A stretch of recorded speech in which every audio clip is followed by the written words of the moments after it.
शिक्षकाचो दीस. पयलो शिक्षक दीस 5 सप्टेंबर 1962 जाल्लो. ह्या दिसा भारताचो दुसरो राष्ट्रपती डॉक्टर राधाकृष्ण हाचो जल्म. हो एक व्हड विद्वान आनी तत्वगिन्यानी आशिल्लो आनी शिक्षक हेच राष्ट्राची रचणूक करतात अशें ताचें मत. ह्या दिसा शिक्षकांचो आनी समाजान ताणें केल्ल्या योगदानाचो भोवमान करतात. आमच्या जिवितांत शिक्षकाची म्हत्वाची भुमिका आसता.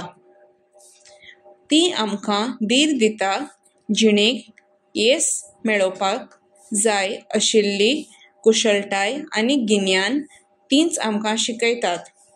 तशेंच आमचें चरित्र आनी मुल्यां वाडोवपाक आदार दितात. शाळेंत भुरगीं मोगान जायते कार्यक्रम घडोवन हाडटात आनी तांकां कुशाळ करतात. शिक्षकांच्या दिसा थोडो वेळ काडून आमच्या शिक्षकाचें समर्पण आनी कश्टांचे उपकार मानूया.